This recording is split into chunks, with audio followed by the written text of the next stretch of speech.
Merry Christmas, Jerry. How's the real estate business? Kind of early with your greeting, aren't you, Sam? Well, I gotta get him in sometime. I may not see you again until next Christmas. If this real estate racket gets any crazier, and I'll be dead by next Christmas. Business is booming, isn't it? Sure. Ever since the men came back from the war, it's boomed. That's just the problem. 10 couples for every available house. If we don't get some more construction soon, there's going to be riots out there. Well, that's California for you. Thanks for coming up here, Sam. What's on your mind, Jerry? Well, you'll probably shoot me when you hear it, Sam, because I'm probably nuts. But doggone it, you're a detective and you're my pal, and I just had to tell somebody. Well, you sound like it's serious. That's just it. I don't know what it is, Sam, but... Now listen, you know how we're agents for a group of houses up in Cypress Canyon? Mm-hmm. Well, those places, they were started before the war, and they never got finished. Oh, yeah. All they got in were the foundations, just concrete and a couple of beams. Well, they've been finished now. In fact, I'm putting up the for rent on the last of them today. Well, what do you want? Police protection from the first mob? Well, no. Listen, Sam. The house that I'm talking about, it's got a number now. 2256. But before, when the men went back to work on it about 3 months ago, well, they had just started when the foreman on the job brought me a shoebox he'd found up on a beam. And this box had a manuscript in it. A story, kind of, all written out. Yeah? Well, he gave me the thing and I read it. I didn't think much about it. I put it in my desk, but the other day as I happened to drive by there, I saw the number on the house and what the house looked like, and I thought of this manuscript. Well, I don't like it, that's all. There's something funny about it. Well, what's funny about it? Well, mind you, this thing was found in an unfinished house in Cypress Canyon. House was only just started building. All right. Well, listen, Sam, I want to read it to you. If you've got the time, then you'll see what I mean. All right, shoot. Well, here's how it begins. To whom it may concern, my reasons for setting down on paper what follows here will be abundantly clear to anyone in whose possession it may fall. First, let me say I'm a very ordinary person. My name is James A. Woods, 35 years old, by profession a chemical engineer. My wife Ellen was a school teacher when I met and married her in Indiana 7 years ago. There's nothing in the past life of either one of us to suggest remotely any cause or reason for the dreadful thing that's invaded our lives. Our married life has been in no way different from that of millions of other average, reasonably happy, and congenial families. 3 months ago, I was ordered by my firm to take charge of a minor project in Los Angeles, Hollywood to be exact. The order was a sudden one. There was no time to secure accommodations, and conditions being what they are, the inevitable result was that until the day before yesterday, we'd been living in the cramped quarters of one of those characteristic California motels. Needless to say, most of our spare time had been devoted to a search for something more permanent and comfortable, but the fruits of these efforts had been financially and in every other way a geometrical progression of discouragement. Until last Saturday afternoon, anyway, only 4 days before Christmas. We were driving into town on our way to a movie when Ellen saw it. Jim, look. What? Well, that sign. In front of that real estate office. Oh, yeah. Well, don't you see what it says? For rent, furnished 2-bedroom house, close in, immediate occupancy. Yeah, Aren't you going to stop? Oh, Ellen, you know what a sign like that would mean right out in plain sight in front of a real estate office. Oh, yeah, but Jim... Probably want an arm and a leg for rent every month, and Well, then... we'll never know until we ask. If it's any good at all, there are probably 50 people fighting for it back there right now. Well, there's no harm in trying now, is there? You really want to go back? Oh, it's probably foolish, but what can we lose? Okay.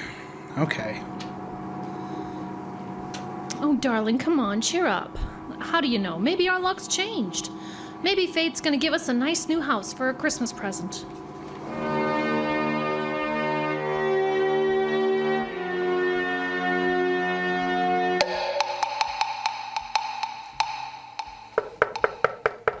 Come in. Oh, sorry to bother you, but we just happened to see that for rent sign outside, and, Oh, yeah. I hung it outside just this minute. Is the house available? Why, sure. Sure it is. let me introduce myself. My name is James A. Woods, and this is my wife, Ellen. Well, how do you do? Wow. Looks like it's getting ready to rain. Yeah, so it does, doesn't it?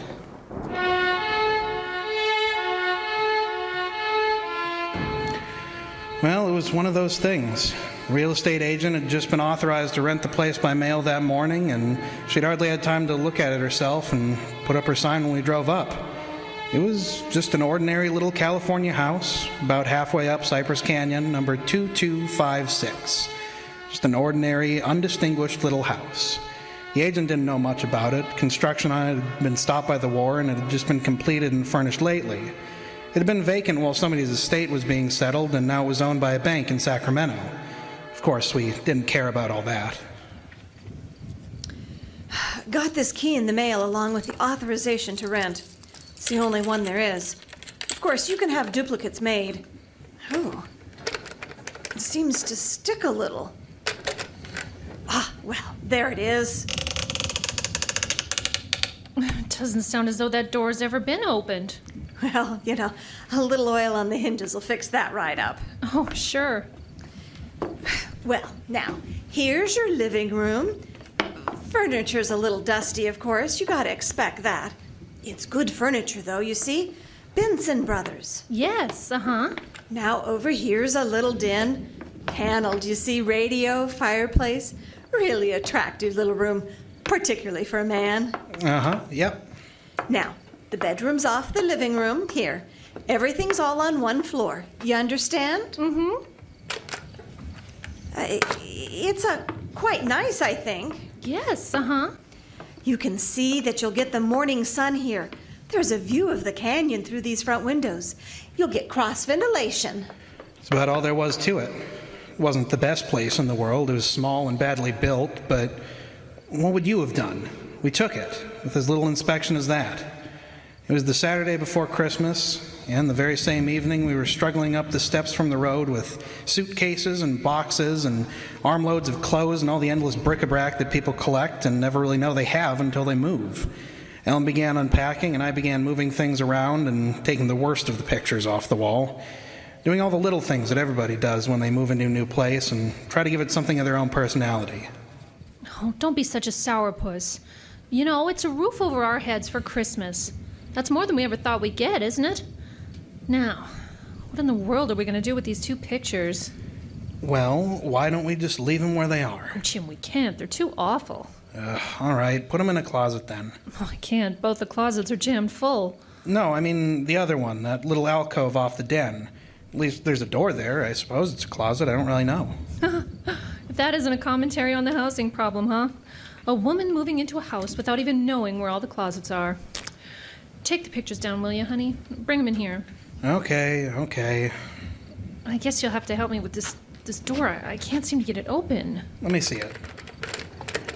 Oh, well, of course you can't, silly. It's locked. Where are those keys we found on the desk? Oh, here they are. All right. No, not this one. I'm sure this one won't work. No. It feels like an awful solid door for a closet. That's one solid door in the house. No, I don't think this one will do it either. Well, we'll just have to get a locksmith up here on Monday. I'll put the pictures behind the desk, okay? Yeah, all right. Jim, if you could just help me move this armchair, huh? Oh, Ellen, will you let it go until tomorrow? Do you know what time it is? Oh, but honey, I'd like to get the place looking just a little bit... Yeah, but it's almost midnight. In fact, it's exactly half... What was that? Tomcat, I guess. Out in the brush somewhere. It sounded near. Hope that doesn't go on all night. Oh, there isn't much we can do about it. Come on, Ellen, I'm dead tired. All right, Jim. Say, where'd you put the toothpaste, honey? It's right in the medicine cabinet. Oh, yeah. Jim, we ought to get some firewood tomorrow. You know, a fire in that living room would make all the difference in the world. You can't. It's Sunday. Well, Monday then. Jim, I think red curtains are what we need, don't you? Yeah, whatever. You know, at least just for the living room anyway. And the ones in there now have got to come down. You know, I suppose they do.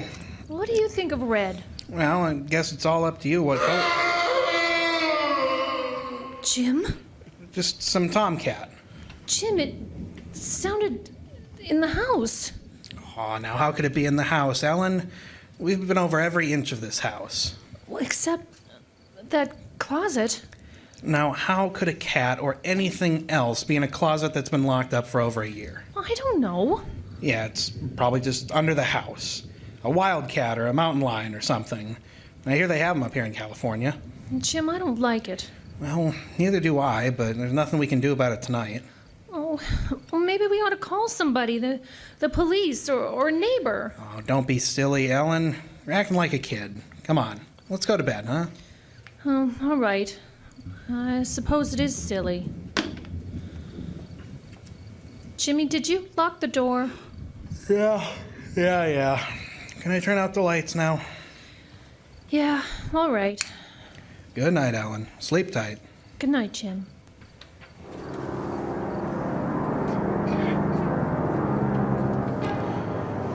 I don't know what time it was. Maybe an hour, maybe half an hour later. My mind was in that hazy borderland between sleep and a dream that's still part of consciousness. And I was awake. Ellen, you all right? Yes? Did you have a nightmare or something? No, I heard it too. Well, that didn't sound like any cat. Put on the light. Yeah. It seemed to be out there, Jim. In the house somewhere. I'm gonna look into this. Jim, be careful. Come on. Where's my shotgun? In the den, I think. Jim, What? there's something wet. What? Wet? We're running from under the closet door. It's sticky. Ellen, don't. Don't touch it. I had to. Jim, it's blood.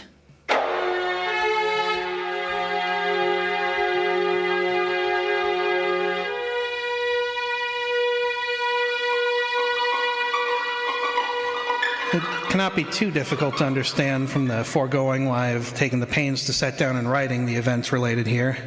To find in one's newly rented house a closet which cannot be opened is in itself certainly no great cause for alarm, but to be awakened in the stillness of the night by unearthly cries within that house, to find oozing from under that closet door something that is unquestionably blood, that's another matter entirely. Perhaps others might have been braver than we, but suffice it to say, we got out of the house in something very close to a panic and only returned when we had the moral support of two stalwart Los Angeles policemen. You, just moved in here, you say? That's right, officer. You can see we're still unpacking. And the place has been empty right along before that? Yeah, I don't know much about that part of it. You could check all that with the real estate agent, though. Well, where is this closet? Oh, it's right in here, officer. And the blood is... Where? Where's the blood? Jim? Officer, I swear to you, there was blood on the floor less than an hour ago. I saw it. Uh-huh. It was running out from under that door. We heard the noise and we got up, and when we saw it, the door was locked. Locked, huh? Oh, no, Well, it seems to be all right now. Hey, you folks aren't trying to be funny, are you? Isn't there anything in it? No, ma'am, there is not.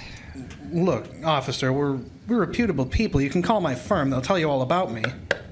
There's nothing wrong with this closet. Walls are solid. No trapdoors. Look, if you think I'm lying, you haven't... I didn't say that, mister. Oh, you probably did hear some sort of noise and you got a little panicky Well, and... what about the blood? It got on my hands. It isn't there now, is it? Yes. Where? I feel it. All right. Now you folks take it easy. You know you're liable to hear all kinds of noises up in these canyons at night. You're, from the east, you say? Yeah, I'm sorry, officer. Oh, that's all right. That's all right. If you have any real trouble, call on us anytime. All right. Well, good night. Good night. Good night. Hey, you oughta have this door fixed. That's enough to scare you. Yeah, we're gonna have it fixed.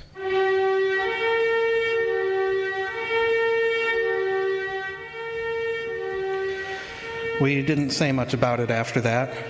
There wasn't much more that could be said. The next day, I went to a lot and bought a little Christmas tree and some trimmings. And we tried to pretend we were cheerful, but there was an uneasiness between us that had never been there before. Ellen seemed tired and listless. Several times during the day, I noticed her washing her hands with a brush, scrubbing the one that had touched the blood. That night, we each took a sleeping pill and went to bed. It was sometime after midnight when I was suddenly wide awake, staring into the darkness. In some way, I knew at once and instinctively what had awakened me.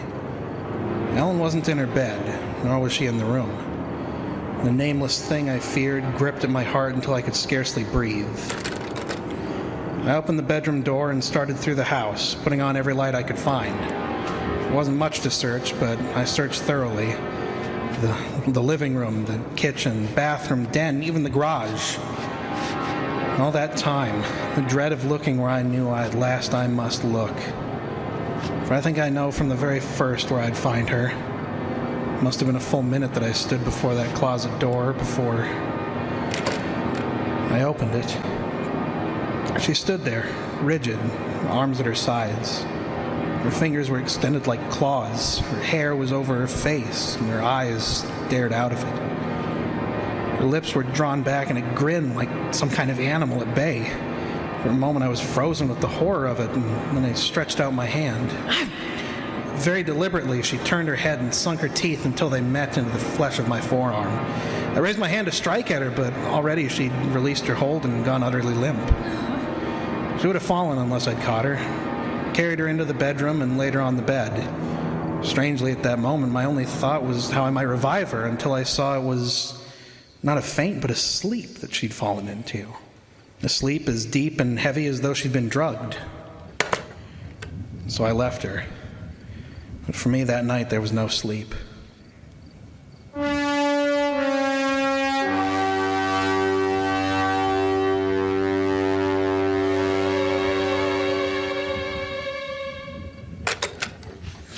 Jim?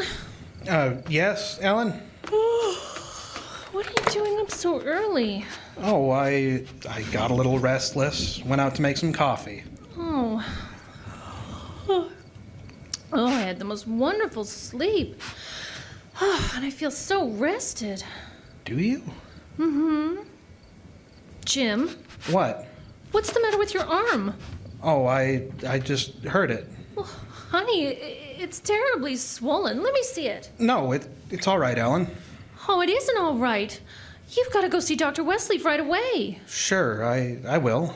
No, now you promised me, Jim, that you'll go first thing this morning. How did it happen? There was a dog. Dog? Yeah, I heard him trying to chew through the screen door, so I went out to chase him away and he bit me. What? You mean with all that racket and I didn't even wake up? No, Ellen, you didn't even wake up.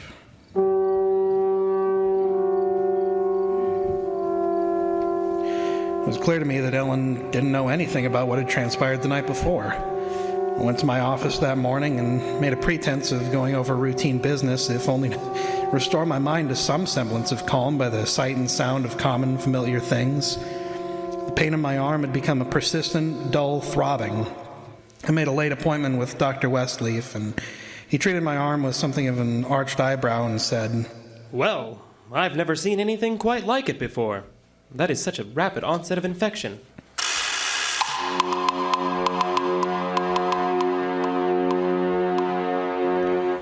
It was dark when I left his office. I hadn't realized it was so late. Driving home, my car seemed sluggish until I saw the needle on the dashboard. I realized I was pushing it to the utmost of its speed. I was racing home to prevent prevent something before it was too late, before that darkness conspired against me. Somehow I already knew with certainty that it was the darkness and the night that I had to fear. The curves of the canyon seemed endless. Then the cold fear reached up inside me. My house, too, was dark.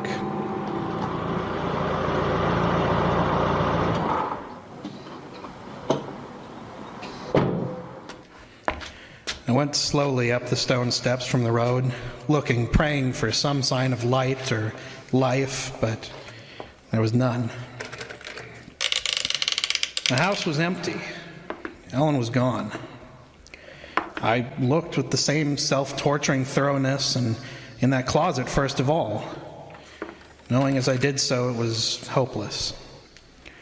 And so, alone in that empty house, I waited, powerless, helpless, now deadened in thought and will, empty as the house itself, save only for the overwhelming sense of terrible foreboding.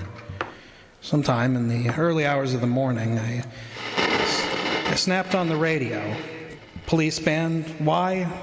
Surely a minor question now. I only know that I did. And then I heard it. Car 58, go to Laurel Canyon, 4000 block. A report a man has been injured or attacked. Condition thought to be critical. Ambulance will follow. That is all. I was there almost before the police, edging my way through the little crowd, staring down at the man lying there in his white uniform under the streetlight. Yeah, it's a milkman, poor guy. I heard him scream, but when I got here, he was just like this. All right, stand back. Stand back, please, stand back. Well, you again. I heard it on the radio. I live just down the road. Yeah, I remember. What happened? Well, take a look. Maybe you can tell us. He was dead. He was lying on his back, and his throat had been torn out as though by the fangs of some wild animal.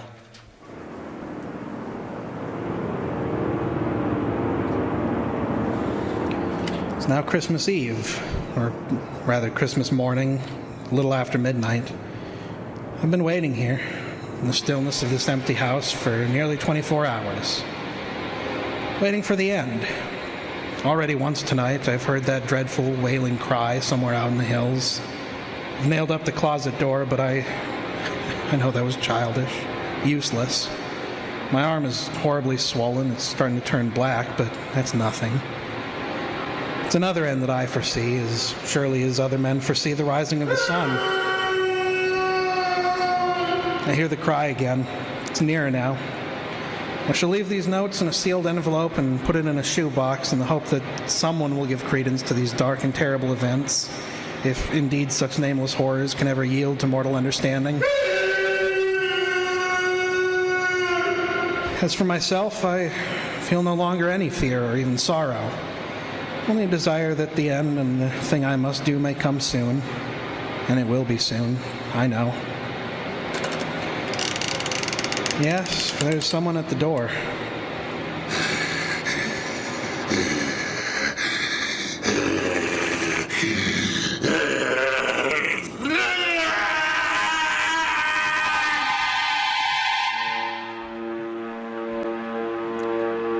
Someone at the door.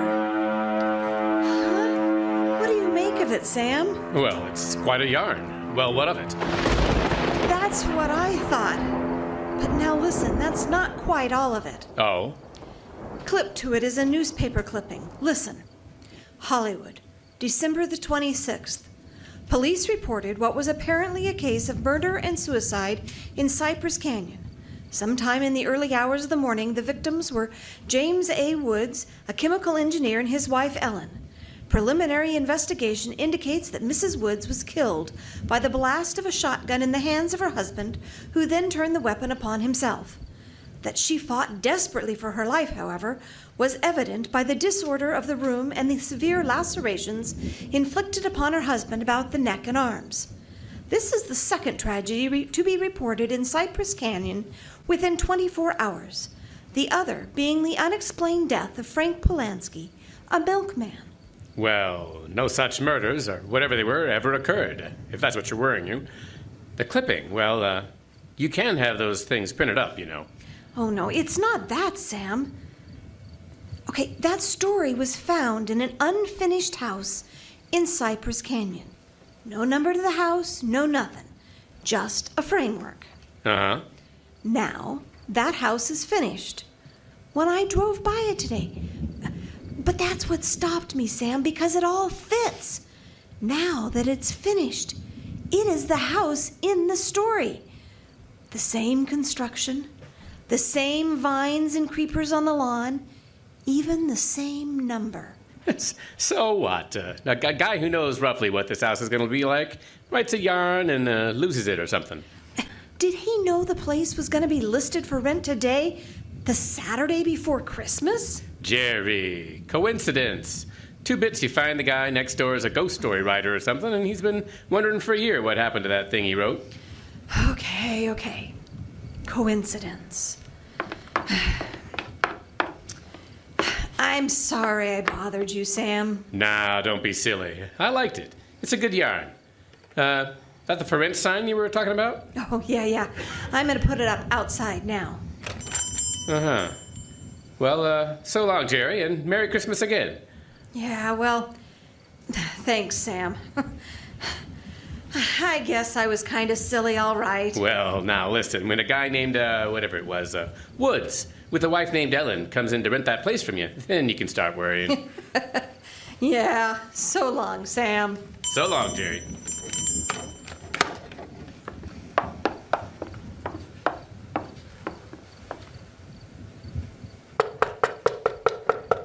Come in.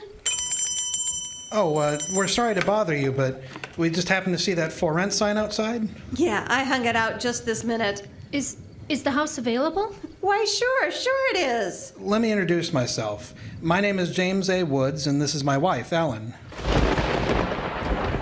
How do? Wow. It looks like it's getting ready. Yes, it does, doesn't it?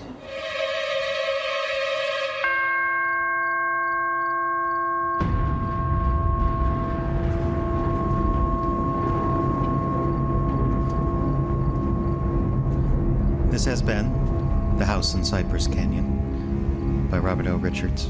You may applaud.